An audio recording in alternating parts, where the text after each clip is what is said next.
자신을 바로잡고 매일 부지런히 노력하는 사람은 틀림없이 자신의 운명을 열어갈 수 있을 것입니다. 사람들은 흔히 현명한 아내는 집안의 등불과 같아서 재앙을 밝히고 몰아낸다고 말합니다. 아마도 그것은 낡은 속담에 불과하다고 생각할지도 모릅니다. 하지만 다음 이야기를 듣고 나면 왜 덕이 있는 아내가 묵묵히 온 가족을 위험으로부터 보호할 수 있는지 이해하게 될 것입니다. 옛날 한 마을에 이다복이라는 사람이 살았습니다. 그는 순박하고 소탈한 어부였습니다. 2년 전 이다복은 마을 사람들의 소개로 춘매라는 아내를 맞이했습니다. 두 사람은 서로를 매우 아꼈습니다. 어느 날 이다복이 낚시를 하러 나가려는데 아내가 그를 붙잡았습니다. 춘매는 여보, 오늘 날씨가 잔뜩 흐린 것이 불안하니 나가지 마세요 라고 말했습니다. 이다복은 그 말을 듣고 웃으며 말했습니다. 춘매, 걱정 마. 내가 어부 생활을 얼마나 오래 했는데 풍파를 겪어보지 않았겠어? 안심하고 집에서 기다려. 반드시 무사히 돌아올게. 하지만 춘매는 계속해서 가지 못하게 했습니다. 아내가 완강한 것을 보고 이다복은 어쩔 수 없이 집에서 쉬기로 했습니다. 2시간 후 갑자기 강풍이 불고 억수 같은 비가 쏟아졌습니다. 비가 그치자 밖에서 시끄러운 소리가 들려왔습니다. 이다복이 나가서 알아보니 깜짝 놀라 온몸에 식은땀이 흘렀습니다. 오늘 낚시하러 나간 배들이 모두 뒤집혔고 몇몇 마을 사람들은 목숨을 잃었다는 것입니다. 이다복은 아내의 말을 듣지 않았더라면 목숨을 잃었을 거라고 생각하며 가슴을 쓸어내렸습니다.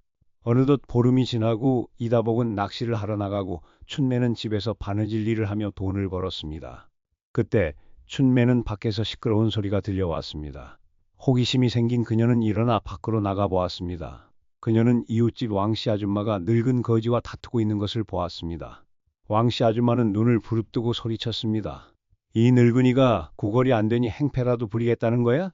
여기가 양아치들이 함부로 드나드는 곳인 줄 알아? 관가에 신고하면 가만두지 않겠다. 그 말을 들은 거지는 몸을 떨었습니다. 그는 공짜로 얻어먹으려는 게 아닙니다. 그저 배를 채울 정도만 부탁하는 겁니다. 나중에 제가 잘 되면 반드시 은혜를 갚겠습니다. 라고 말했습니다. 하지만 화가 난 왕씨 아줌마는 그의 말을 들으려고 하지 않았고 거지를 관하로 끌고 가려고 했습니다. 춘매는 그 모습을 보고 급히 나서며 말했습니다. 왕씨 아줌마, 제가 대신 돈을 드리겠으니 그만 용서해 주세요. 그러고는 몇 푼의 돈을 꺼내 건넸습니다. 그 모습을 본 왕씨 아줌마는 못마땅한 표정으로 오늘은 운이 좋았네 라고 말하고는 가버렸습니다. 춘매는 착한 마음으로 늙은 거지를 집으로 맞아들여 집안에 있는 음식을 내어 대접했습니다. 늙은 거지는 감동했고 배불리 먹고 마신 후에 말했습니다. 아가씨는 마음씨가 착하니 나중에 반드시 은혜를 갚겠습니다. 춘매는 고개를 저으며 말했습니다. 노인님, 그저 밥 한 끼일 뿐이니 마음에 담아두지 마세요. 그러고는 돈을 조금 더 꺼내 주었습니다. 늙은 거지는 돈을 받고 떠났습니다. 저녁이 되자 이다복은 사람들에게 엎여 집으로 돌아왔습니다. 마을 사람들의 말에 따르면 이다복은 뱀에 물려 가까운 의원에게 갔지만 의원도 치료할 수 없어서 이다복을 집으로 데려왔다고 합니다. 혼수 상태에 빠진 남편을 보며 춘매는 엉엉 울었습니다. 바로 그때 아까 그 늙은 거지가 다시 돌아왔습니다. 늙은 거지는 나서며 말했습니다. 아가씨, 저는 주로 뱀을 잡으며 살아왔으니 어쩌면 남편을 구할 수 있을지도 모릅니다. 그 말을 들은 춘매는 기뻐하며 늙은 거지에게 자리를 양보했습니다. 늙은 거지는 뱀에 물린 곳을 살펴보더니 산으로 올라갔습니다. 잠시 후 그는 약초를 조금 가져왔습니다. 이다복이 약초를 먹자 기적처럼 병이 나았습니다. 늙은 거지가 자신을 구해준 것을 안두 부분 돈을 꺼내 감사를 표하려 했습니다.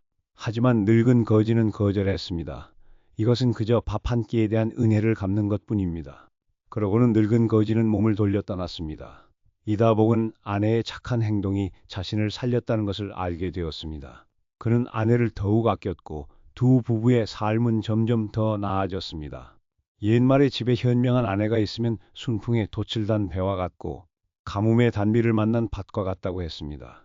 현명한 아내는 화려한 말이나 행동이 필요 없이 착한 마음으로 사람을 대하고 부드러움으로 사람을 감화시켜 불 속에서 남편을 구하고 위기 속에서 집을 지킵니다.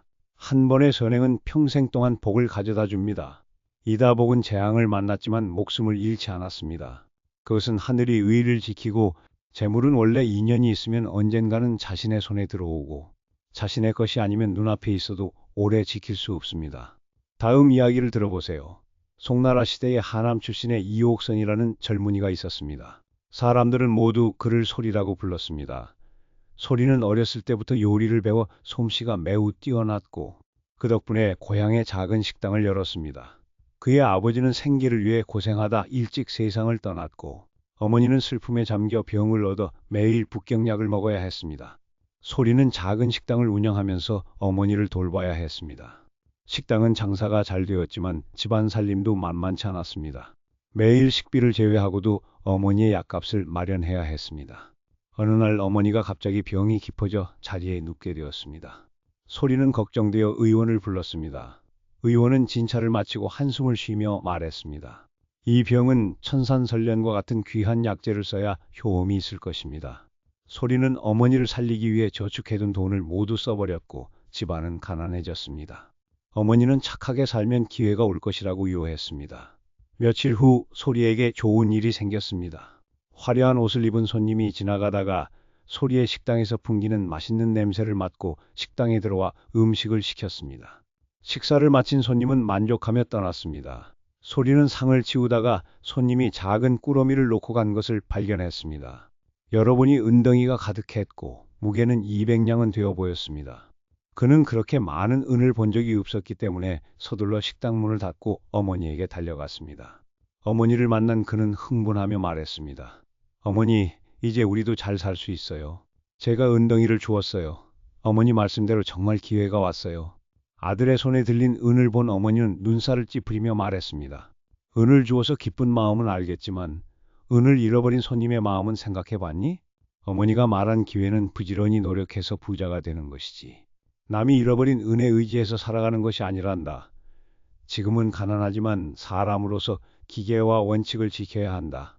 어서 광고를 내걸고 주인을 찾아주어 은인이 걱정하지 않도록 하거라. 소리는 어머니 말씀이 옳다고 생각했습니다. 집은 가난하지만 사람으로서 원칙을 지켜야 했습니다. 그래서 가게 앞에 광고를 붙여 은을 돌려주겠다고 알렸습니다. 지나가는 사람들과 손님들은 광고를 보고 고개를 저으며 비웃었습니다. 어떤 사람은 요즘 세상에 은을 주워주고 찾아주는 사람이 어디 있겠어? 주기 싫으면 나한테나 줘 라고 말했습니다. 또 다른 사람은 저 녀석은 바보인가? 눈앞에 번쩍이는 은을 보고도 탐내지 않다니. 저런 사람은 산더미 같은 금을 줘도 부자가 되지 못할 거야 라고 혀를 찼습니다. 주위에서 비난하는 소리가 들려왔지만 소리는 신경 쓰지 않았습니다. 그렇게 하는 것이 양심에 떳떳하다고 생각했기 때문입니다.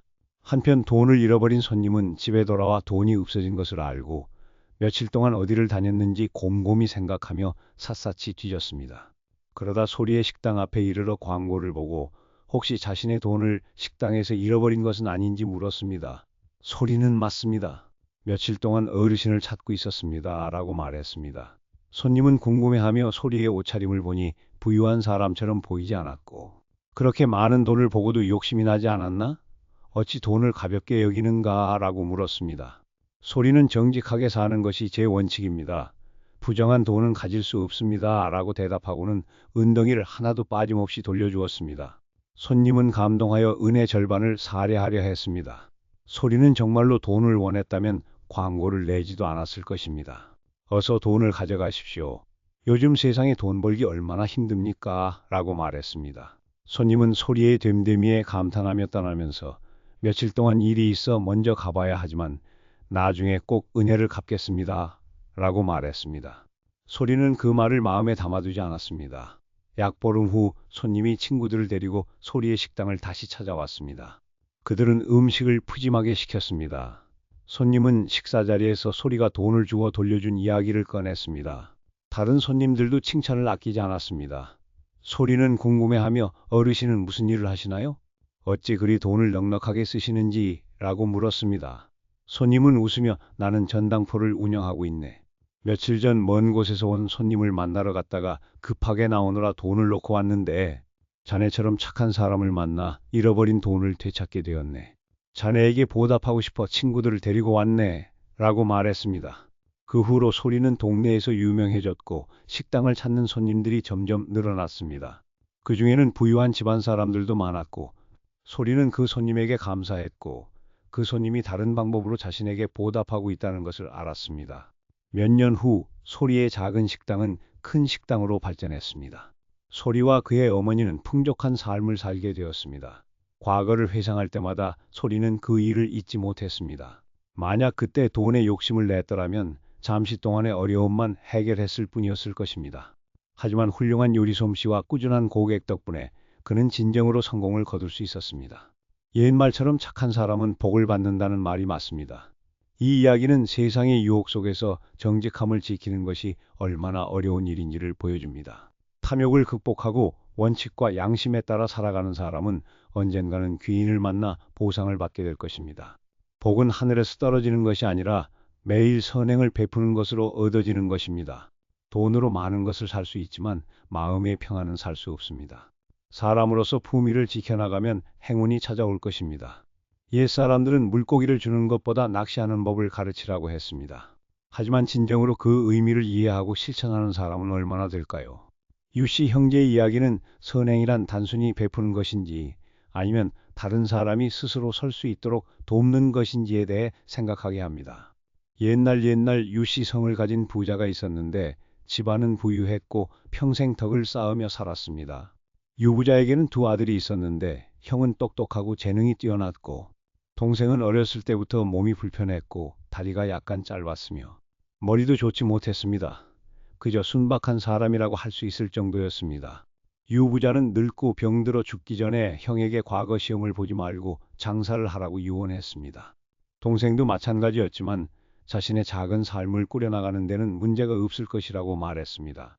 유부자는 두 아들에게 서로를 돌봐야 하며 돈 때문에 다투지 말고 할 수 있는 한 선행을 베풀라고 당부했습니다. 그러고 나서 그는 재산을 두 아들에게 똑같이 나누어 주었습니다. 형인 강분덕은 집안에 방 두 칸을 마련하고 안에 짚을 깔아 노숙자들을 받아들였습니다. 각 방은 남자와 여자가 머물도록 했습니다. 그곳에 머무는 사람들에게는 매일 아침 저녁으로 두 끼의 식사를 제공했고 점차 전국 각지에서 피난민들이 몰려들었습니다. 동생은 말이 없는 순박한 사람이었습니다. 그는 나누어 받은 집에서 계급을 따지지 않고 살았습니다. 집에 음식을 구걸하러 오는 사람이 있으면 이를 도와달라고 부탁하고 그 대가로 음식과 돈을 주었습니다. 어느 날 다리를 저는 거지가 와서 음식을 구걸했습니다. 동생은 저를 도와 일할 수 있겠습니까? 라고 물었습니다. 절름발이 거지는 다리가 불편해서 아무것도 할 수 없습니다. 라고 대답했습니다. 동생은 괜찮다고 말했습니다. 저도 다리가 불편하니 혼자 하라는 것이 아니라 저를 도와달라는 것입니다. 함께 일하면 됩니다. 절름발이 거지는 동생을 도와 집 앞에 쌓인 장작을 옮겼습니다. 동생은 그에게 하루 동안 먹을 수 있는 음식을 주었습니다. 그가 떠날 때 백전을 주며 다시는 구걸하지 말라고 했습니다. 그리고 작은 사업을 시작하여 스스로 생계를 꾸려나가라고 격려했습니다. 절름발이 거지는 기뻐하며 돈을 들고 떠났습니다. 다음 날 젊은 거지들이 동생의 집으로 찾아왔습니다. 동생은 여전히 장작을 옮기는 일을 시켰습니다. 어제 옮겼던 장작을 다시 집 앞으로 옮기게 한 다음 하루 동안 먹을 음식을 제공하고 돈을 주며 사업을 시작하여 스스로 생계를 꾸려나가라고 말했습니다. 그 후로도 찾아오는 거지들에게 항상 장작을 옮기는 일을 시켰습니다. 아내가 이해할 수 없다는 듯이 말했습니다. 왔다 갔다 장작을 옮기는 것이 무슨 의미가 있습니까? 차라리 돈을 조금 주는 것이 낫겠습니다. 남편은 천천히 말했습니다. 이 일을 시키고 품삯을 주는 것은 그들이 스스로 힘으로 돈을 버는 것입니다. 돈을 그냥 주는 것은 동정일 뿐입니다. 한쪽은 스스로 일어설 수 있도록 돕는 것이고 한쪽은 구걸에 익숙해지게 만드는 것입니다. 그 차이는 매우 큽니다.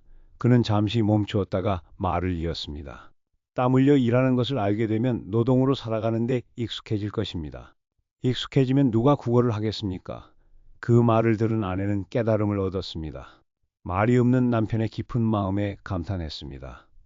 올해 고향에는 큰 가뭄이 들어 농사를 망쳤습니다. 형은 아내와 자녀를 데리고 고향을 떠나야 했습니다.